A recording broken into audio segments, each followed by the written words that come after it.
اما بعد فاعوذ باللہ من الشیطان الرجیم بسم اللہ الرحمن الرحیم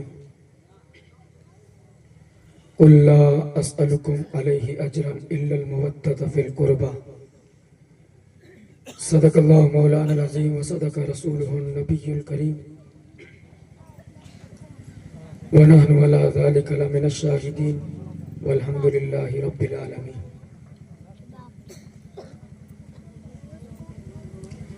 آئیے سب سے پہلے ہم اور آپ مل کر حضور آقا نامدار مدینے کے تاجدار دونوں عالم کے مالک و مختار جناب احمد مجتبی محمد مصطفیٰ صلی اللہ تعالی علیہ وسلم کی بارگاہ میں ہدیہ درود پیش کرنے کی برکتیں اور سعادتیں حاصل کریں اور پڑھے درود پاک اللہم صلی علی سیدنا شفیعنا نبینا حبیبنا مولانا محمد وعلی آل محمد کما تحب و ترضی بان تصلی علیہ۔ تیری نسل پاک میں ہے بچہ بچہ نور کا، تیری نسل پاک میں ہے بچہ بچہ نور کا، تو ہے عین نور تیرا سب گھرانہ نور کا، تو ہے عین نور تیرا سب گھرانہ نور کا۔ الحمدللہ اللہ رب العزت کے فضل اور اس کی توفیق سے آج ہم اور آپ ایک عظیم الشان اجلاس میں بیٹھ کر اللہ اور اس کے پیارے بندوں کا ذکر کرنے کی برکتیں حاصل کر رہے ہیں۔ زیادہ وقت آپ کا نہیں لوں گا، بس مختصر سے وقت میں، کیونکہ آواز بھی ساتھ نہیں دے رہی ہے، اس لیے چند ہی لمحوں کے لیے آپ کے سامنے حاضر ہوا ہوں۔ قرآن مجید کی جو آیت کریمہ آپ کے سامنے پیش کی ہے، اس کے حوالے سے چند باتیں کر کے انشاءاللہ اپنی جگہ لوں گا۔ دیکھیں دوستو، اللہ تعالیٰ نے اس دنیا کے اندر کئی سارے رشتے رکھے ہیں۔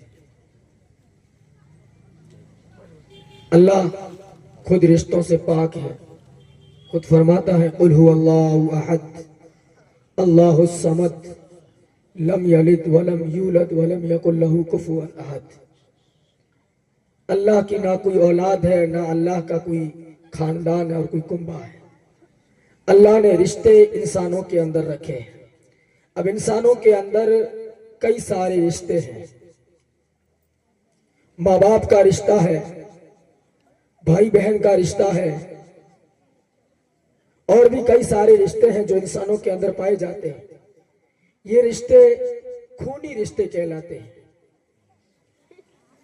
اور ان رشتوں کی حیثیت کیا ہے، ان رشتوں کی اوقات کیا ہے؟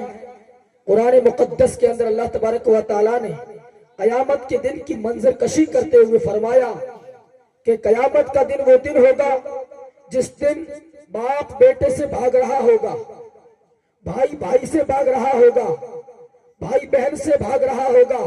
گویا کہ دنیا کے اندر جتنے بھی کلوز سے کلوز رشتے تھے، کلوز سے کلوز دوستیاں تھی، وہ سب ایک دوسرے سے بھاگتے ہوئے ہوں گے۔ کوئی بھی اس وقت کسی کے کام نہیں آنے والا ہے۔ جناب قیامت تو بہت دور ہے۔ آج دنیا کے حالات ایسے ہو گئے ہیں کہ اگر ایک بھائی دوسرے بھائی کی مرضی کے خلاف تھوڑا سا کام کرتا ہے تو ملاقاتیں پھر جنازوں پر ہوتی ہے۔ تو ان خونی رشتوں کے اندر آج وفائیں نہیں ملتی ہے، خونی رشتوں کی حیثیت نہیں ہے کوئی۔ لیکن ایک ایسا بھی رشتہ ہے، ایک ایسا بھی ناطہ ہے کہ جب دنیا میں انسان اس رشتے سے قائم کرتا ہے تو دنیا میں تو کیا چھوڑے، وہ رشتہ ایسا رشتہ ہے کہ کل قیامت کی بھیڑ میں بھی وہ رشتہ نہیں ٹوٹ پائے گا۔ واہ واہ سبحان اللہ سبحان اللہ۔ اب وہ رشتہ کون سا ہے؟ روحانی رشتہ اسے کہتے ہیں۔ ایک بندہ صبح تہجد کے وقت اٹھ کر کے مسجد میں آتا ہے، کون سی چیز ہے جو اسے بستر سے اٹھا کر کے مسجد لاتی ہے؟ ایک بندے کے سامنے، ایک عاشق رسول کے سامنے جب پڑھا جاتا ہے لا الہ الا اللہ محمد الرسول اللہ صلی اللہ تعالی علیہ وسلم، وہ نام محمد کو سن کر کے انگوٹھوں کو اپنی آنکھوں سے لگا کر کے محبت کا اظہار کرتا ہے، مجھے بتائیے یہ کون سا عشق ہے، یہ کون سا جنون ہے، یہ کون سا رشتہ ہے؟ تو یقین کے ساتھ کہنا پڑے گا یہ روحانی رشتہ ہے جو امتی کا رسول اللہ سے جڑا ہوا ہے۔ سبحان اللہ ماشاء اللہ۔ یہ روح کا رشتہ ہے، اور ان رشتوں کی کتنی بڑی اہمیت ہے، یہ رشتے کتنے پاک اور پوتر ہیں، ان رشتوں کے اندر کتنی وفائیں ہیں۔ قرآن کہتا ہے الاخلاء یومئذ بعضهم لبعض عدو الا المتقین۔ قیامت کے دن جب سب ایک دوست گہرے سے گہرے دوست ایک دوسرے کے دشمن ہوں گے، لیکن جنہوں نے دنیا کے اندر ایسے اللہ والوں سے رشتے قائم کیے ہیں، یہ رشتے قیامت کے اندر بھی کام آئیں گے۔ بے شک ان رشتوں کی اہمیت بڑی ہے۔ آج اسی رشتے کا تو اثر ہے، اسی رشتے کا تو فیضان ہے، ہم اور آپ یہاں پر ابھی جمع ہوئے ہیں، انتظار ہے، بڑی شدت سے انتظار ہے، آنکھیں بیتاب ہیں کہ کب شہزادہ رسول تشریف لائے، ان کی زیارت سے مالا مال ہو جائے۔ اللہ اکبر، آج 1450 سال ہو گئے ہیں، مصطفیٰ ظاہری طور پر اس دنیا سے پردہ فرما گئے ہیں، لیکن آج 1450 سال کے بعد میں بھی امت 1450 سال بعد آنے والے نواسہ رسول سے اس قدر محبت کرتی ہے۔ یہ فیضان کس کا ہے؟ یہ روحانی رشتوں کا فیضان ہے۔ اللہ فرماتا ہے یہ رشتے قیامت کے دن بھی کام آئیں گے۔ میں نے جو آیت کریمہ پڑھی، اللہ فرماتا ہے اے محبوب آپ ان سے فرما دیجئے کہ میں تم سے کچھ نہیں طلب کرتا، قل لا اسألکم علیہ اجرا، میں تم سے کوئی چیز اس دین کے عوض کوئی چیز طلب نہیں کرتا، ہاں ایک چیز تم سے مانگتا ہوں، قیامت تک کے لوگوں کے لیے پیغام ہے، الا المودۃ فی القربى، اپنی اہل بیت کی محبت اور ان کی مودت میں اپنی پوری امت سے طلب کرتا ہوں۔ حضور آقا دو جہاں صلی اللہ تعالی علیہ وسلم نے اس دین کے لیے کتنی قربانیاں پیش کی۔ مکی زندگی کا دور اٹھا کر کے آپ پڑھیں، طائف کا بازار ہو یا مکے کا شہر ہو، میرے نبی نے اس دین کی تبلیغ کے لیے ہزاروں قربانیاں پیش کی ہیں۔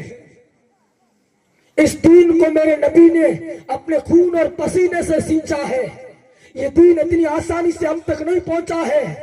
اس دین کے لیے کبھی احد کے اندر میرے نبی کے دانت شہید ہوئے ہیں، اس دین کے لیے کبھی کربلا کے اندر میرے نبی کا خاندان شہید ہوا ہے، اس دین کے لیے ہزاروں جانوں نے جامع شہادت کیا ہے، تب جا کر کے یہ دین ہم تک پہنچا ہے۔ لیکن میرے نبی نے فرمایا ہے کہ اتنے دین کے لیے جو کچھ میں نے قربانیاں دی ہے، میں ان قربانیوں کے بدلے میں تم سے کچھ نہیں چاہتا ہوں، صرف ایک چیز طلب کرتا ہوں، قیامت تک میری اہل بیت سے دل و جان سے محبت کرنا۔ اگر تم نے میری اہل بیت سے محبت کی ہے تو نبی کا فرمان ہے من مات علی حب آل محمد مات شہیدا، جو میری اہل بیت کی محبت میں اس دنیا سے گیا وہ شہادت کی موت دنیا سے۔ بے شک سبحان اللہ۔ نعرہ تکبیر، نعرہ رسالت، نعرہ رسالت، علماء اہل سنت۔ دیکھیں شہادت کتنی بڑی عظیم بات ہے، اور شہادت کے منصب پر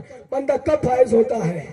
شہادت کے لیے بندہ میدان کارزار میں جائے، اعلاء کلمت الحق کے لیے دین کے دشمنوں سے لڑتا شہید ہو جائے، تب جا کر کے وہ شہید ہوتا ہے۔ اور شہید کا مقام کیا ہے؟ میرے نبی فرماتے ہیں شہید کے خون کا قطرہ زمین پر گرتا ہی نہیں ہے، اللہ اس کے سارے گناہوں کو معاف فرما دیتا ہے۔ اتنا بڑا مقام شہادت کا، ایک بندہ شہید ہونے کے لیے میدان کارزار میں جائے، اعلاء کلمت الحق کے لیے لڑتا شہید ہو جائے، تب جا کر کے شہادت کی منزل پر فائز ہوتا ہے۔ لیکن قربان جائے جو اہل بیت کی محبت کے اندر اس دنیا سے گیا ہے، وہ شہادت کی منزل پا کر کے دنیا سے گیا۔ سبحان اللہ۔ اتنا بڑا مقام اور مرتبہ اللہ نے اہل بیت کی محبت میں رکھا ہے۔ اللہ تعالیٰ کا شکر ادا کرے، اس نے ہم پر کتنی بڑی نعمتیں کی دی ہیں۔